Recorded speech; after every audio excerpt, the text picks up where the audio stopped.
Good morning.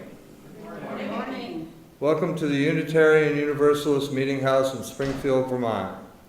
For generations, we have envisioned a better world, an earth made fair, and all of her people one. We welcome all who wish to join us in fulfilling this vision. My name is Bill Brink, and I'm one of the trustees.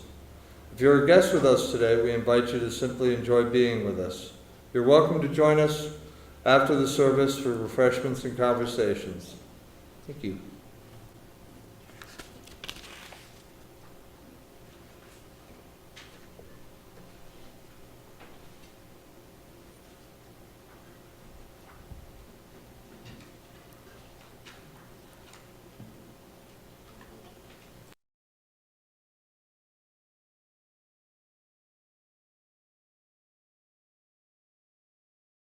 We had help with the bell this morning.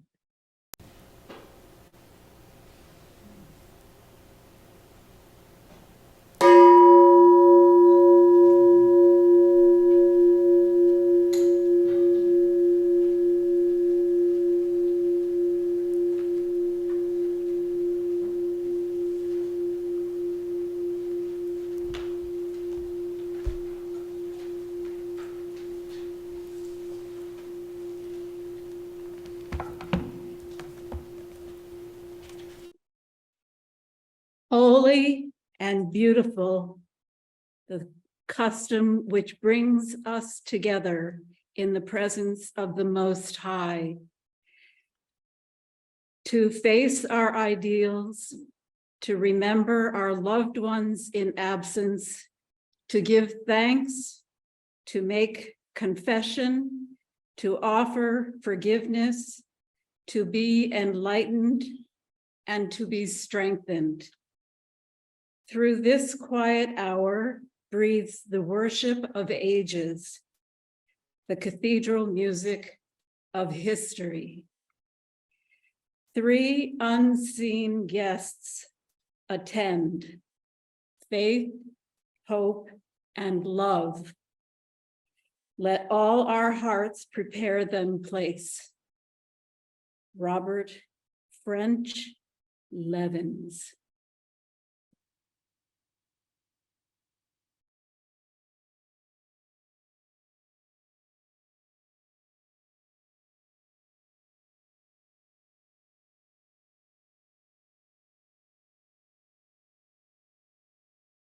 Our opening song this morning is Amazing Grace. It's number 205 in your hymnal. Please sing along with the virtual choir.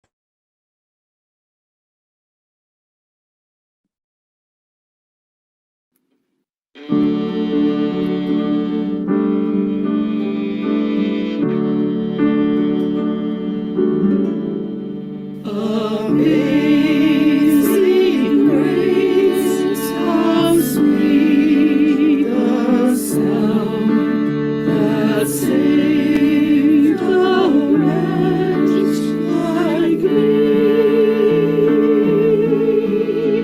I once was lost, but now am found. Was blind, but now I see. 'Twas grace that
Yours are the hands full of experience and skill.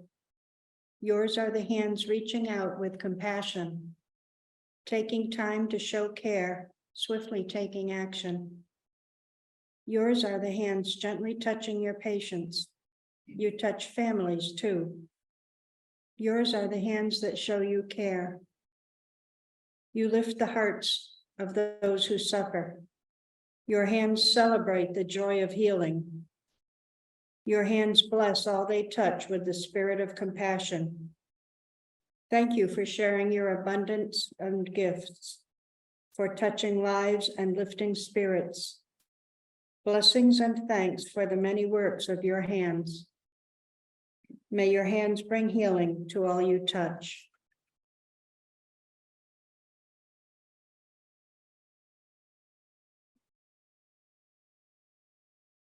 Now we're going to have a story for all the ages, and Anne Marie is going to read us On the Day You Were Born.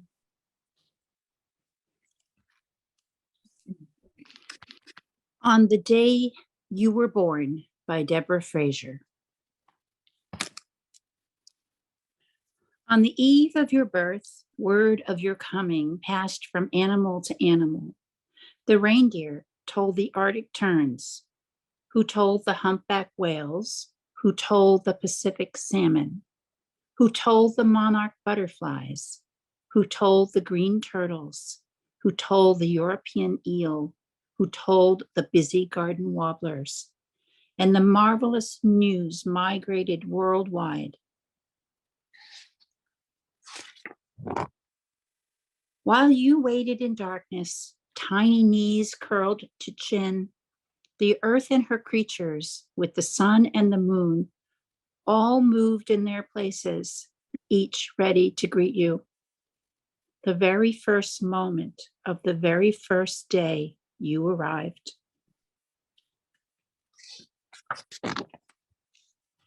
On the day you were born, the round planet Earth turned toward your morning sky, whirling past darkness, spinning the night into light. On the day you were born, gravity's strong pull held you to the earth with a promise that you would never float away. And while deep in space, the burning sun sent up towering flames, lighting your sky from dawn until dusk. On the day you were born, the quiet moon glowed and offered to bring a full, bright face each month to your windowsill. While high above the North Pole, Polaris, the glittering North Star, stood still, shining silver light into your night sky. On the day you were born, the moon pulled on the ocean below, and wave by wave, a rising tide washed the beaches clean for your footprints. While far out at sea, clouds swelled with water drops, sailed to shore on a wind, and rained you a welcome across the earth's green lands. On the day you were born, a forest of tall trees collected the sun's light in their leaves, where in silent mystery they made oxygen for you to breathe. While close to your skin and as high as the sky, air rushed in and blew about, invisibly protecting you and all living things on earth. On the day you were born, the earth turned, the moon pulled, the sun flared, and then with a push, you slipped out of the dark quiet where suddenly you could hear a circle of people singing with voices familiar and clear. Welcome to the spinning world, the people sang as they washed your new tiny hands. Welcome to the green earth, the people sang as they wrapped your wet, slippery body. And as they held you close, they whispered into your open, curving ear, we are so glad you've come.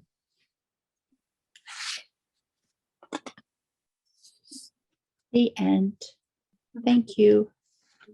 The affirmation, Sharon will tell us why we are here. Yes. Why are we here? Would you say with me the words of our affirmation?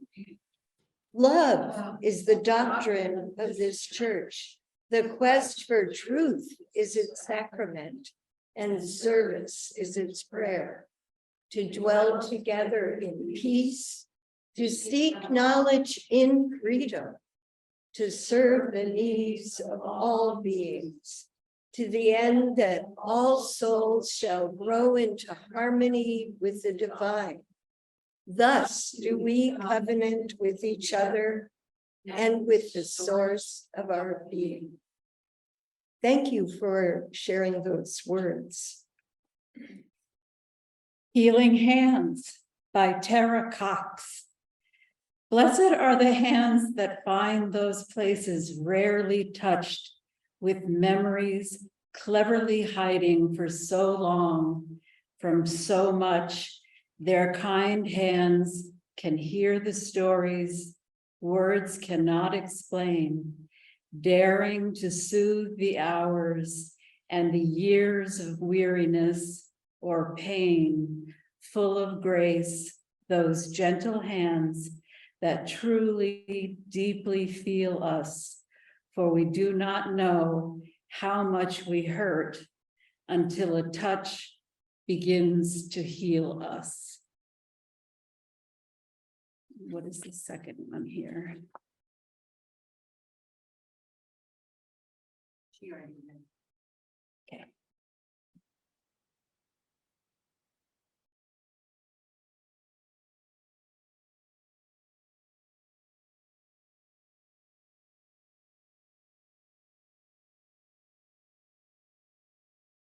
Good morning. Good morning.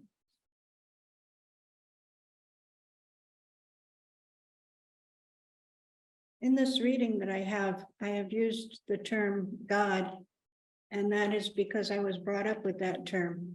You're more than willing to use whatever term you'd like to. I was asked to write about what Spirit says to me during the hands-on healings that I do. This is the answer to that question. You have all the stardust in the whole galaxy within you, twinkling brightly, just because you exist. Have you ever seen a picture of the Milky Way, all black space lit up by thousands of stars? That is what you have within you, just because you are. There is a world within you and outside you too, where you don't have to scream or kick or fight with everything you have.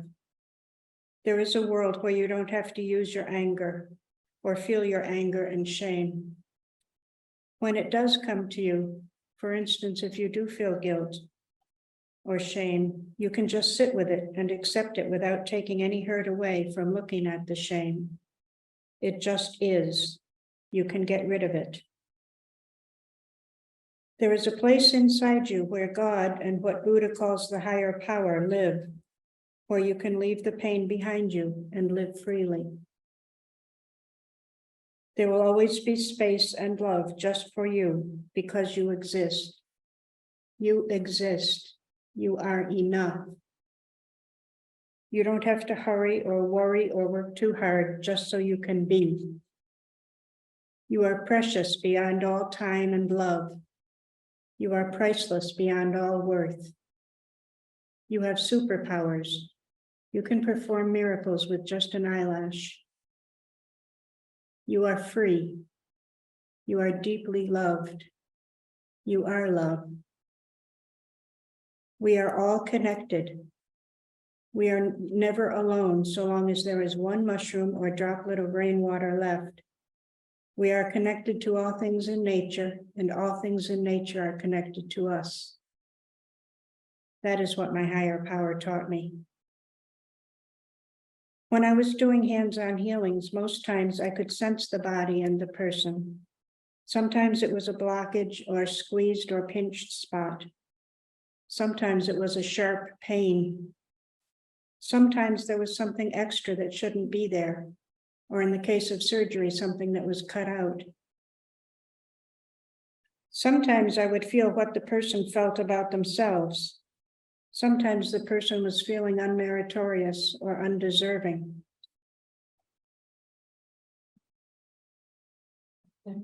Sometimes the person would have done things that were giving them pain from guilt. Usually I would put my hands where I felt these things and pray for God's blessing. Here is a worthy soul, God, I would think. You know this one well. Please whisper in his ear that he is worthy, that he is part of the all. Please take this pain he feels away by healing what ails him. God never feels guilt like we do. He never once said, no, this person disobeyed my commandment, so we won't be healing him today. God always felt the best of the person. In some cases, I would feel a kind of pity that the person went through such hard times. God would want to hug this person until he felt well again. Usually I would feel a joy in knowing the person on this level. Sometimes God would say, see her? See how she shines? See her goodness just beaming out? I would share these insights with my patient, happily describing God's versions of things. I wish that you could feel what I am feeling now as he looks upon you, I would say. You are pure shining light. One woman who was used to working with auras asked me what color her light was inside. Colorless, I told her. Pure white shining light, whiter than white, and then infinity times that, brighter. Then I had to add, but you have a young man who is like a nephew to you, whom you have to call. You have to talk to him. She nodded and said, yes, he is just like my nephew, closer to me than that. I will call him. Sometimes I would get from the person a human feeling of either guilt, grief, concern for another, or unworthiness in themselves. Sometimes these feelings seem to exacerbate the pain or disease that the person had. Those times I was likely to give them a good talking to about it. You seem to carry a lot of guilt around, I might tell the person. I am supposed to tell you that is not necessary. It is making you sick. It shouldn't make you sick. If you cannot make amends for what you have done, you need to know that you are forgiven. You are loved. Let it go. When someone was concerned for another, I might say, I am being urged to let you know that who you are concerned about is going through a learning time right now. You cannot travel in their shoes for them. They will come out of this on their own. Letting them know that you love them and are concerned about them is what you can do. Do not make yourself sick about it. Is that what's making me sick? Someone asked me. It's not helping, I replied. There is something here that your doctor or chiropractor should be aware of, but your worry seems to be annoying it. Sometimes worry or guilt or feelings of unworthiness were so present in the person's body that I would tell the person, I might not be able to completely take this away today. If you keep these feelings alive, the pain might stay. Sometimes there was a pain that was an unease in the person's joints, but there was no worry or negative feelings that went with it. That's the kind of healing that is easy, fun, and satisfying. I could imagine a laser beam of love light from God melting off arthritic knuckles or healing the tendons of carpal tunnel. I could imagine the bones healthy. I don't think I ever made old bones healthy again, but the pain went away for weeks. I did a healing one day with another healer. It was as if a bolt of electricity went through the person's shin and toe bone. Later, after the person saw x-rays, he told me, "You fused my toe bone together." In 3 different instances, carpal tunnel was healed and twice the surgery was called off. One time, a person had a break in their ankle bone. I don't know how much healing took place that day because the person was still in a cast, but there was no more pain or discomfort. It was healed nicely when the cast came off. It was still really itchy though. And when my own son got a fractured femur and had a rod bolted into the bone, I couldn't heal it. I could help with the pain, but it kept coming back and it didn't heal magically. I don't know why I couldn't heal his leg. I think motherly worry got in the way.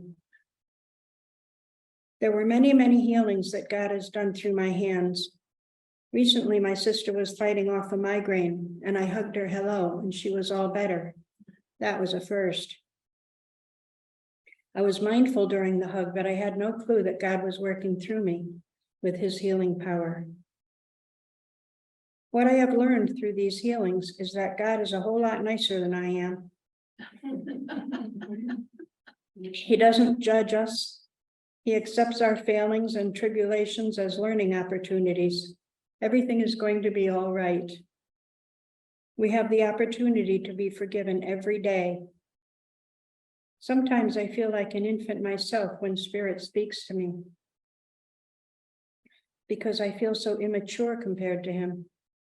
He doesn't seem to like it when someone is deliberately hurtful to another person, and he wants us to stop that. He wants us to understand how wrong that is and why it is wrong. When I look at people through his eyes, I can see why it is wrong. I can see the breakage of trust and the halted progress of learning that the hurt deals out. I can feel the pain the hurt leaves on our bodies. Knowing that we are pure white light within us and that we have unlimited potential to do good leaves me wondering why we have to hurt others. Why do we want to kill that spark inside someone? It could be because that is all we know. Someone killed that within us, and that is the only life we know. That is life as we know it. We don't know any other way. We don't believe in unicorns spewing rainbows and unconditional love. But I say to you, that is what we are given, daily, constantly, freely. Someone sees us as the very best thing that ever happened in the whole universe. Someone loves us that much. Someone looks at us and sees unlimited potential walking around. So I have to ask you a question. What is your superpower? What makes you to shine out so brightly? Now we have time for a discussion or questions. If you have a story to share.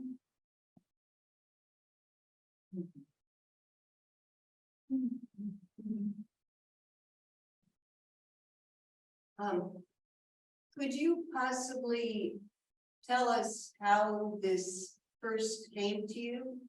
You became Yes. aware? About 46 years ago, I was a deacon in the Ackworth Church in New Hampshire, up on the hill. And I was serving communion, and the sun was beaming in through the window, and there was a brook nearby. And everything felt good and wonderful. And I was always passing the host. I was watching the people's hands. And there was a little girl whose hands were not ossified yet. They were just tiny and they hadn't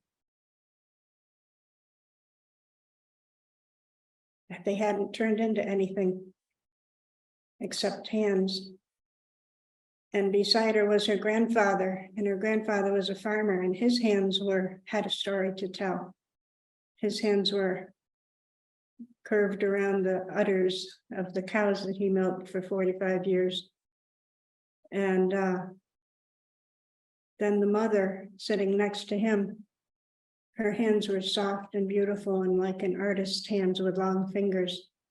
And suddenly, it wasn't just me holding the communion and looking at the hands. I wasn't the only one there. It was as though someone else was in my body. And it was as though someone else was looking at the hands and looking at my hands. And I heard a voice that said, see how beautiful all these hands are? See how beautiful these people are? And these are my people. And I was trying to keep it together because I was serving communion. But I felt this tremendous flow of energy through me. And ever since then, I've been able to heal with my hands through God.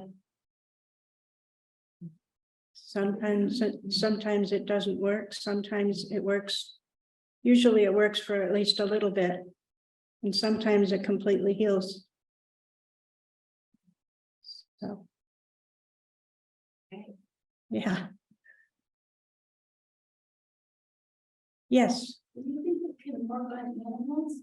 It does work on animals, and animals are the easiest things to work on because they don't have all these inbuilt fences put up. They just are. And no guilt, no, yeah. So I can lay my hands on dogs especially, and they're like, oh, okay. And they just soak it in like a sponge. And then when they're all done, they get up and walk away. But yeah. Yes. Is there a feeling within you when you know that it needs to take place? That's a good question. Sometimes I can tell, I can usually feel as I'm healing that my hands are putting out heat. And I can usually feel when that's being soaked in by the person. And I know that something is going on and they're absorbing some of it. So I think, oh, good, this is happening. This is a good thing. And I don't know. Sometimes I don't know. Sometimes I just have to do it on faith. And I can't tell because the person is shut off. And so sometimes, yes, I can feel it and sometimes I can't. And then I ask them a couple of days later, how is that foot? How's your foot?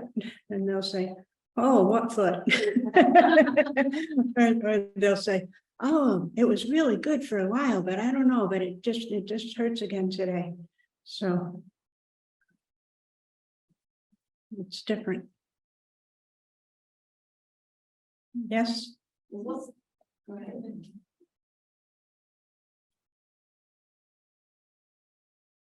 I just wondered if this was the same Reiki. I learned Reiki and became a master at Reiki because I thought this was, I was wondering the same thing myself. Is this like Reiki? It's like Reiki, but mine is a little bit different. It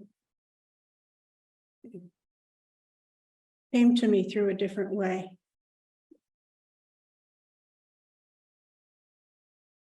I'm wondering what you would say to people who want to try it, laying on of hands to help other people. I'm assuming that not everyone who tries it has the same results, but at the same time, anytime one human being touches another with healing intent, I'm sure it's helpful in some way. But do you have thoughts on that? I think that we are all capable of some kind of healing.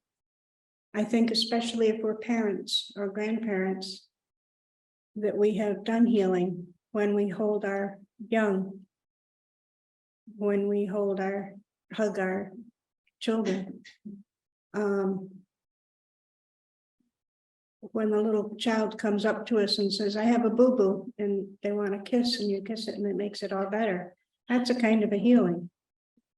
And that's through faith.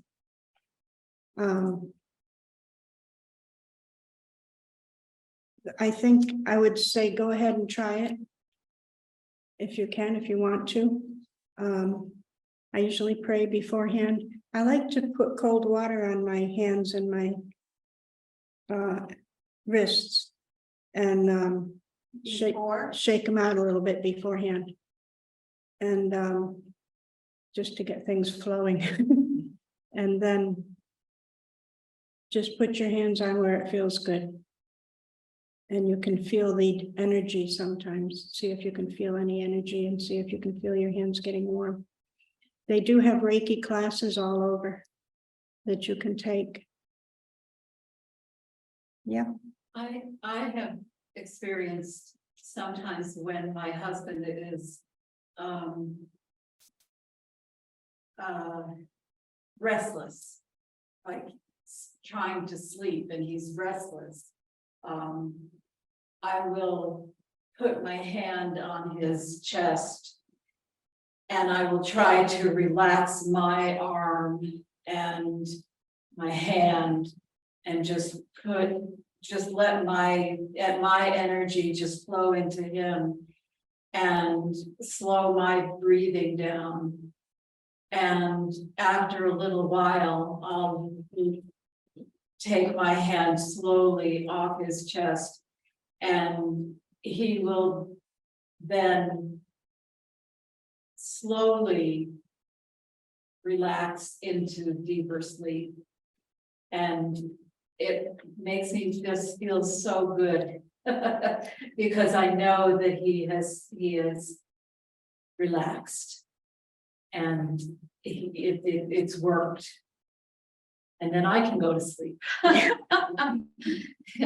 Because I can't go to sleep until he's relaxed but I have to do that. So that feels good. It does. Yeah. It does. Yes. I find hugs are very healing, like especially if someone is sad, hug. We're human beings and we crave the body to body, especially as a baby, body to body touch. My sister said the biggest part of being a nurse was touch. Yeah. Laying hands on people and just a touch on the shoulder or the touch on the arm. I used to remember I was in the hospital. When I was in the hospital, I found the nurses were just wonderful in every way. And some had more feeling, were able to make you more comfortable. And it was just something about these individuals that was very, very special. And hospitals are just filled with that. Just filled with loving people who really care. I had a therapist once who talked to me sort of almost in baby-like language one time. And I don't remember what the situation was, but it was very healing. And it was odd. It was odd, but it helped. It was a baby language, and it was just like baby, baby. Ooh, just odd, but it was healing. I liked it.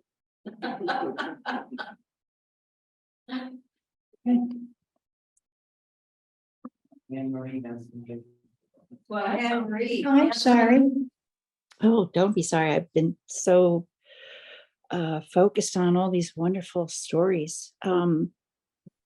So when I was a young mother, and I was pretty young when I had my children, I was in my 21 and so forth. So you know how children can become very distraught and they don't sometimes want you to touch them. They don't want that hug. What I found, and I used it when I became a therapist later on with other children who were distraught or upset. And of course, as a therapist, it's not legal to go over and give somebody a hug, even if they're little children. A lot of rules about that, and that's as it should be. But I found that if I sat on the floor with them in the space that they were in, and I went into sort of like that meditative breathing kind of posture and energy, just like Tina, you were saying about regulating your own self to like a calmer place, that they would actually sit down or lay down just naturally without a word spoken. And we would begin to sort of simultaneously invite that breathing and that calmness together without a word. And that to me felt like very much the healing energy was kind of coming to me and moving through me to them. Yeah. Great. Yeah. That's great. Great, good story, yeah. I have a story about my son Rio when he was maybe, I don't know, 9 or 10. A very bright boy in school, but hated to sit still and hated to, sit still. And he was one day really, really stressed about going to school. And I said, why don't you just take a day off? And I had found this book a few years before, actually in a dumpster when I was looking for empty cardboard boxes, called Your Healing Hands. And it was about polarity, energy balancing. And it had some simple techniques anybody could do. Put one hand on the forehead, the other down on the lower abdomen, and do a rock. And they called it the tummy rock. And I did that on Rio that day. And he fell into a deep sleep and slept for like 3 hours. And when he woke up, school was not stressful anymore. Oh. At least in that moment, it was in perspective. So that was really amazing. Yeah. Wow. And now he's 44 and a successful carpenter.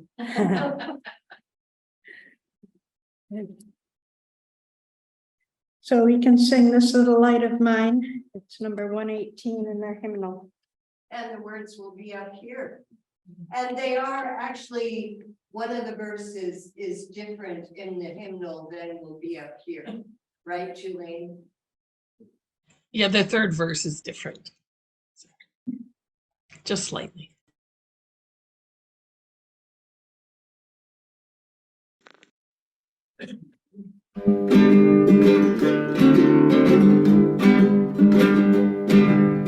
This little light of mine, I'm gonna let it shine.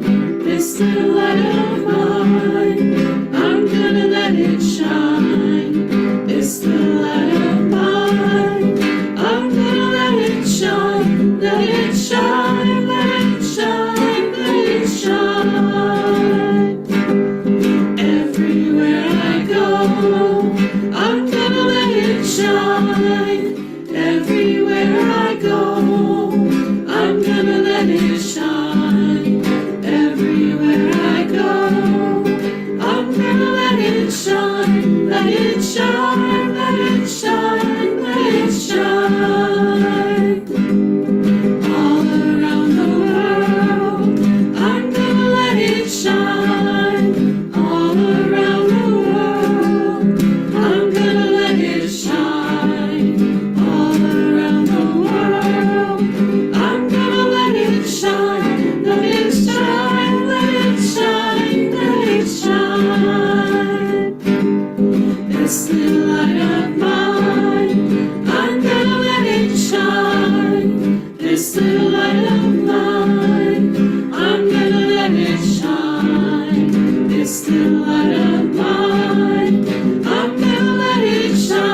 us to be the always hopeful gardeners of the spirit, who know that without darkness, nothing comes to birth, as without light, nothing flowers. By May Sarton.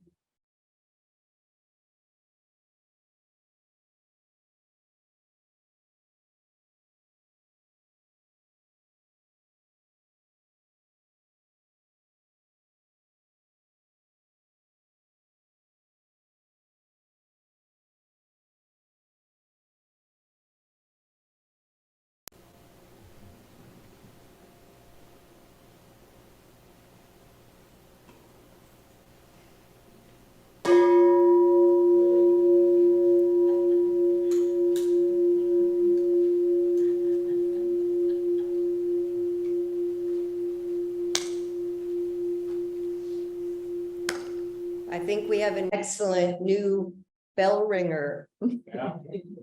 Thank you, Priya.